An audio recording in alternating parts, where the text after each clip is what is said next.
그래서 기도가 좁아지고 그로 인해서 폐 기능이 저하되는 타입이었습니다. 그래서 산소가 많이 떨어진 타입이었죠. 한창 자라는 아이에게 산소 부족 현상은 뇌 기능은 물론 성장까지 방해할 수 있다. 원준이의 경우 수면 무호흡증이 나타날 때마다 혈중 산소 농도가 80%로 떨어지고 있었다. 아이들은 단 한 번이라도 모흡이 나오면 안 돼요. 그러니까 단 한 번이라도 이렇게 산소가 떨어지면 아이한테 문제가 생기기 때문에 이런 횟수가 이제 여러 번 나왔던 아이거든요. 원활한 산소 공급을 위해 양압 호흡기를 착용했고 교정기로 턱을 당겨 기도를 넓히는 치료가 진행됐다.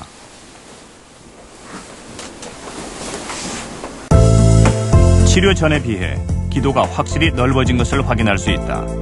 호흡이 원활해지자 아이에겐 크고 작은 변화가 나타났다. 딴 때는 힘들고 더 자고 싶었는데 오히려 빨리 일어나고 더 일찍 일어나는 습관이 생겼고 성적도 10%, 15% 정도 더 올라간 것 같아요. 그렇다면 코골이와 수면 무호흡증은 정말 아이들의 성적과 집중력에도 영향을 미치는 것일까? 미국 소아과 아카데미 의학 저널에 의하면 하위권 성적의 학생들에게 어린 시절 코골이가 더 심했던 것으로 나타났다. 또한 코골이가 심한 아이들 중 절반 이상은 주의력 결핍 과잉 행동 장애를 갖고 있었다. 기억력이 저하가 옵니다. 꿈수면일 때 중장기 기억이 되기 때문에 기억력 저하는 반드시 오고 특히 산소가 떨어지면 학습력도 떨어지기 때문에요. 본인이 아무리 공부해도 학습이 안 되니까 또 상대적인 박탈감이 또 오게 되겠죠. 육체적, 전시적, 성장 전부 다 자는 동안에 이루어지기 때문에 이 자는 동안에 수면 호흡장애 있고 없고는 그 아이의 일생이 바뀔 수도 있다고 말씀드리고 싶습니다. 수면 무호흡증은 이렇게 남녀노소를 가리지 않고 전신의 병을 만든다.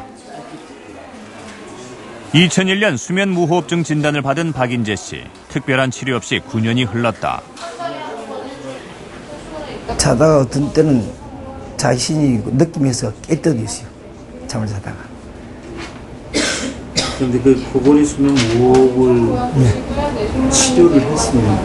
아직 한 건 없고요. 치료를 왜 안 받았어요? 크게 뭐 지장을 받고 이런 건 없었습니다. 신체에 대한 지장을 받고.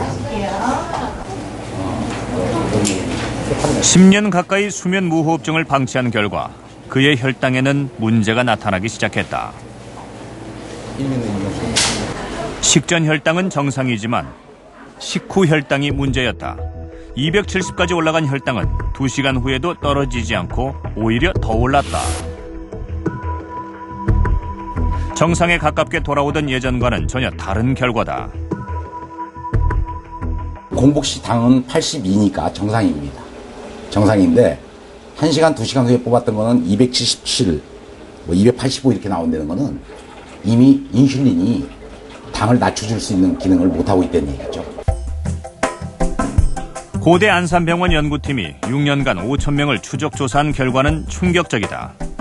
코골이 빈도가 높은 사람일수록 당뇨 발병률이 높았다. 자는 동안 수면 무호흡증이 있으면 인체는 엄청난 스트레스를 감지하게 된다. 산소 공급을 위해 심장 박동은 빨라지고 교감신경이 작동하며 혈압도 높아진다. 이때 분비된 스트레스 호르몬은 우리 몸의 혈당을 높이는데 이렇게 무호흡증이 올 때마다 혈당을 낮추기 위해 반복적으로 인슐린이 분비되다 보면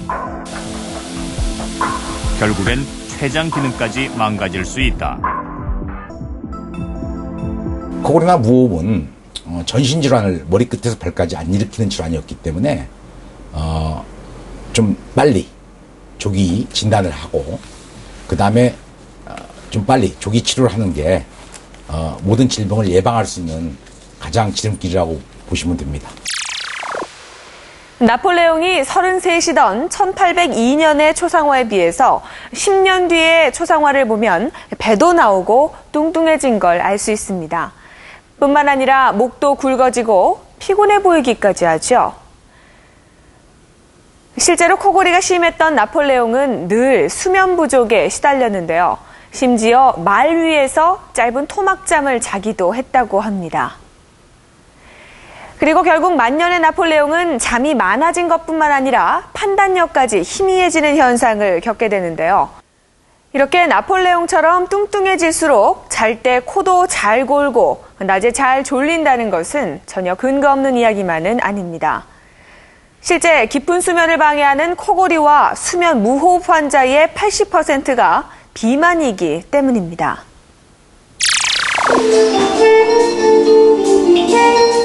고려대 안산병원 수면센터장인 신철 교수. 바쁜 병원 생활 중에도 틈틈이 기타 연주로 여유를 잃지 않고 있다. 항상 누군가의 건강을 책임지는 그에게도 한때는 위험한 순간이 있었다. 갑자기 심장으로 통하는 혈관이 막히며 그는 40대에 심장마비를 경험했다. 갑자기 몸에서 식은땀이 나기 시작했어요. 그러면서 등이 마치 기도를 뭔가가 막은 것 같은 아주 나오면서 고장역에서 내려서 또 병원까지 가. 다행히 혈관 확장 시술을 통해 위험한 고비는 넘겼지만 생명이 위험할 수도 있는 상황이었다. 10년 전 90kg에 육박했던 신철 교수. 그는 비만과 수면 무호흡증을 심근경색의 원인으로 보고 있다.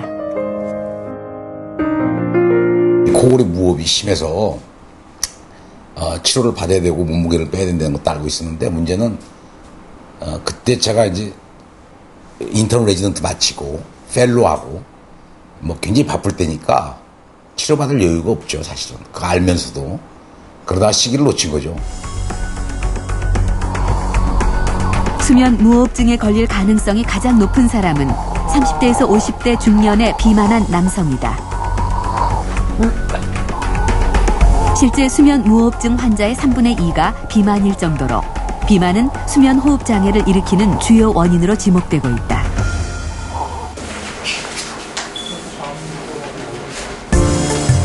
그렇다면 수면 무호흡증 진단을 받은 4명의 지원자들의 비만 정도는 어떨까?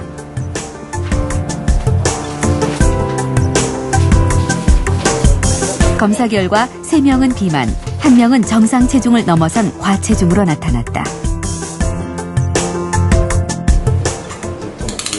그중에서 비만도가 가장 높은 박재경 씨와 몇 가지 검사를 더 진행해봤다.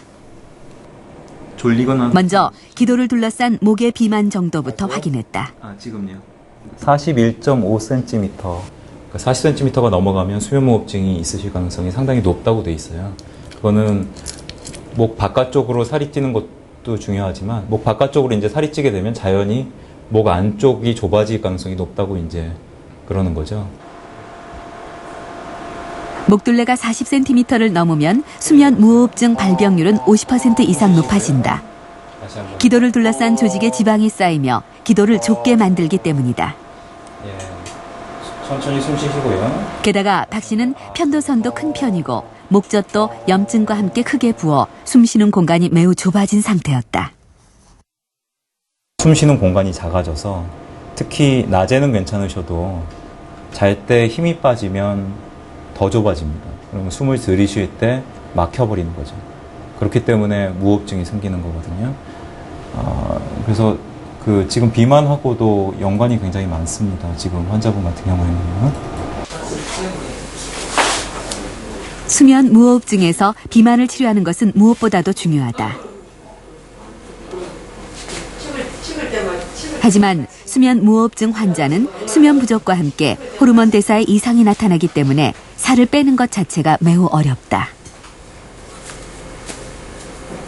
수면 부족이 있으시면 이 몸 안에 식욕을 증진하는 호르몬은 자꾸 늘어나고 식욕을 억제하는 호르몬이 줄어들게 됩니다. 그렇기 때문에 몸 안 상태가 다이어트에는 아주 나쁜 영향으로 이제 미치게 되는 거죠. 그렇기 때문에 체중 감량을 시도하시더라도 수면 무호흡증을 치료하면서 체중 감량을 시도하시는 것이 바람직하다고 할 수 있겠고요. 왼쪽으로 주무신 게 한 30분 정도 되시네요.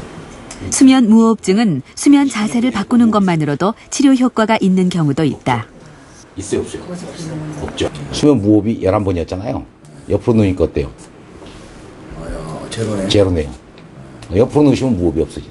이런 분들은 이제 자세성 코골이라고 해요. 자세만 바꾸면은 코골이가 없어지고 무호흡이 없어지는.